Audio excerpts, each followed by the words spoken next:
Hello and welcome to another episode of Cheeky Scientist News. I'm Isaiah.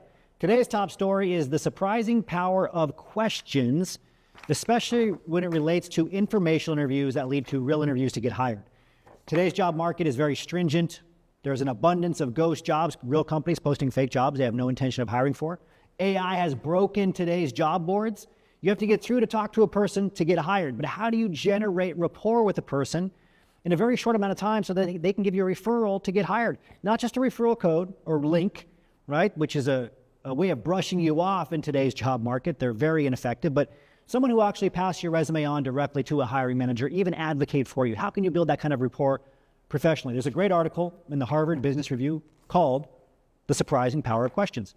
This is a very deep article that goes into a lot of research on how you can build professional intimacy with people very, very quickly through questions and going through them in the right sequence. It focuses on two different types: competitive conversations, cooperative conversations. So we're focused on cooperative conversations where you're talking to somebody about the job they got into.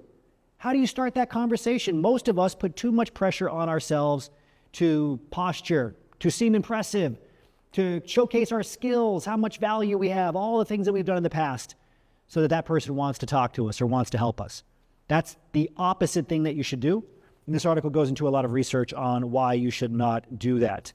One of the most interesting parts of the article is talking about what it calls is the new Socratic method, right? Drawing people in with questions. It's not what you say, it's what you ask. Of course, active listening matters, but it has a diagram here that talks about cooperative conversations. And here it says, look, one of the challenges are you want to get to talking about getting a referral. You want to get to insider information on what jobs might be opening up in the company's pipeline, but how do you get there first? Well, you want to use open-ended questions, and you want to go through questions sequentially, as in first ask questions that are very topical, similar to like, how's the weather? But in this case, you'd ask a question like, what do you enjoy about the work that you do? Right? What's something that surprised you when you got into this field or got into this company? Right? You don't go right for the jugular, so to speak, by saying, hey, what's the work-life balance here? Right? You don't go for the jugular and say, hey, is there any openings for me? Anybody else you can introduce me to? Right? For this type of cooperative conversation, right, you want to make sure that you're doing things in sequence. So you could ask, what surprised you when you first started working here? Then go a little bit deeper and ask, what are some of the skills you had to develop to be successful in this role? Right? It's a little bit more detailed question, a little bit deeper. How did you get hired into this role in the first place? What are some of the steps that happen? And then maybe you can say, what's the work-life balance like? What do you enjoy the most and the least? Right? Questions where they have to open up a little bit more, be a little bit more vulnerable in talking about maybe some of the negative aspects or some of the pros and cons, which every company is going to have. And then you could say, are there any positions opening up in the company's pipeline? Anybody else you can introduce me to? Could you pass my resume on to the hiring manager? That's what they mean by sequence. It also talks about favoring follow-up questions. So you might start with open-ended questions, but the follow-up questions are where rapport is built. So if they get really excited about something they're talking about, maybe that question of what skills did you have to develop? They start talking fast and they're excited to discuss the skills they gained. Go deeper. Tell me a little bit more about that, right? That's how you can go deeper with the follow-up questions through those open-ended questions. Can you unpack that for me? What other skills besides that one, or what skills were related to that? Or tell me a little bit more about, in particular, how you develop that skill. Those follow-up questions, right? That's where you're really going to build rapport with the person, keying in on what they're excited to talk about. Now, if you're wondering how you even network in the first place, there's an article that was published very recently in Newsweek. What is networking and why is it important? It's a great comprehensive article, right? That of course goes beyond what networking is, meeting other people, of course, but talks about connecting versus building the professional relationship afterwards. Talks about how to do it specifically for a job search. Talks about how to do it to build skills. References many studies in this article talking about how managers are the ones that network the best, that build the longest term relationships. The frequency you should follow up, scripts you should use to follow up, how to follow up with people that you're working with right now, why you should go beyond just asking somebody that you're talking to directly for help, but asking them if they know of any other networking events, or what networking events do they go to, or have they heard of other events they haven't gone to? Is there anybody else that they could recommend you talking to that they know or they don't know? Right? So there's a lot of really good advice here, building your online presence, really kind of excelling at networking based on the science of networking and how you can expand networks from your primary to your secondary to your tertiary. Great article to read, very current.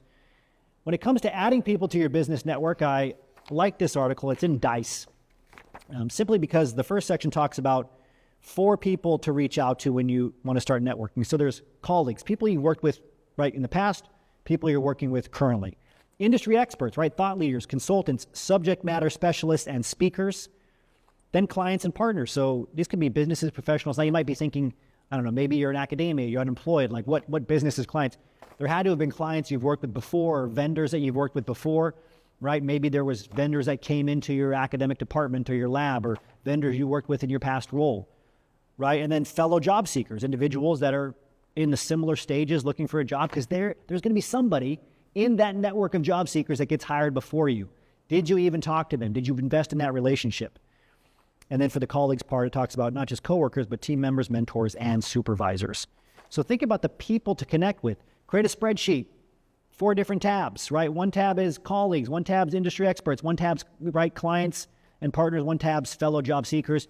Create a list of the people in each of those segment categories. That can help you get organized, reach out to more people when you think about it from a person type perspective. When it comes to getting in touch with people, how do you progress the conversation forward? That is traditionally called an informational interview. I don't recommend calling it an informational interview when you're requesting, well, hey, can we have an informational interview? Instead, I want you to keep it casual, right? Request a conversation just to talk about how somebody got into a role and what they enjoy about it. In fact, making a time-dependent and topic-dependent request is crucial. Never just tell somebody, hey, can we get on the phone and talk about your career? Too open-ended, right? You don't want that to be open-ended. You want to make it time and topic specific because you're asking for somebody's commitment to something. So if you can make it smaller, could we get on the phone and talk for 3 or 4 minutes, maybe sometime next week, about how you got into this role and what you enjoy about it?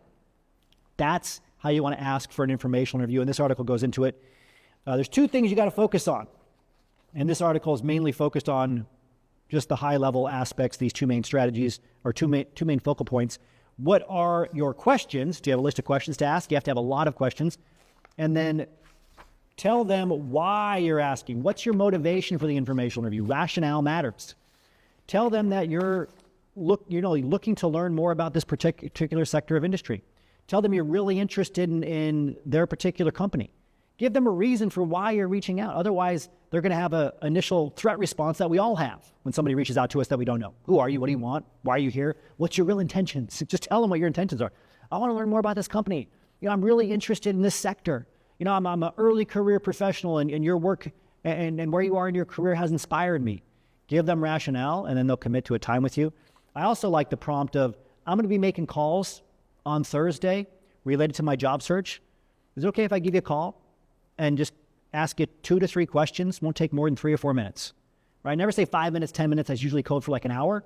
If they say yes to that short amount of time and you get them on the call and they're like, oh, I can answer some more questions if you have them. Have those questions ready. Have 20 to 30 questions ready, not 2 or 3. And that's what these next 2 articles talk about. Coffee Chats, great article that has a list of really good questions. It's in the periodical Arrive is the name of the article. Arrive. How did you get started in your career? I'd love to learn more about what you do and the core components involved. So a really great list of questions here in detail. What does a typical day at your company look like? What do you like most about your job? What's the most challenging part of your job? What do you like the most about working at the company? Or what are some of the less ideal aspects, right? Word choice matters. What are some of the less ideal aspects of the company? Are there any meetups or networking events that you would recommend? I love that question. Not even what networking events do you go to? Are there any you'd recommend? Because maybe they know friends that have gone to some. They haven't got a chance to go there themselves. Great question. What's the next chapter for you in your career? Right? You're not the only one thinking about the next step in your career. Ask it. It's on their mind. They'll love to talk about it. Do you have any advice for someone like me, a newcomer to the field, etc.? Do you have any recommendations for anyone else I should talk to, or other resources I should explore? That is the perfect, really open question. Again, not saying, do you know anybody really well you can introduce me to? No. Is there anyone else that I can reach out to? Or any other resources, even if they haven't read those resources, maybe they've heard about good resources. Do you know anyone hiring that I should take a look at? Great question. Casual, once again. Another good article with questions is in The Cut. Highly recommend this article. This one's a little bit dated, but the questions are not out of date, so I did want to recommend it. What do you wish you would have known in this field before starting to work in it? What types of people do you think really thrive in this field? Right? Questions like that, phenomenal. You got to get a list of these questions and have them ready to go, because when you reach out to somebody on LinkedIn or otherwise, right, if they get back to you, you got to have the questions ready. You don't go into talking about yourself right away when they respond to you. You ask these questions, again, and ranking them in order of professional intimacy, right? So some of these questions that we just talked about, if we were going to rank them, right, how did you get started in your career? That's topical intimacy. If you want to go a little bit further down to what are some of the less ideal aspects, don't start with that. Hi, nice to meet you. What do you not like about your job? Don't do that. Okay, last two things. Tech Corner. We're talking about crowdsourcing referrals. Crowdsourcing. Now, what this article is really about, and the reason that I pulled it up, is it talks about networking apps that go beyond LinkedIn and are using blockchain technology.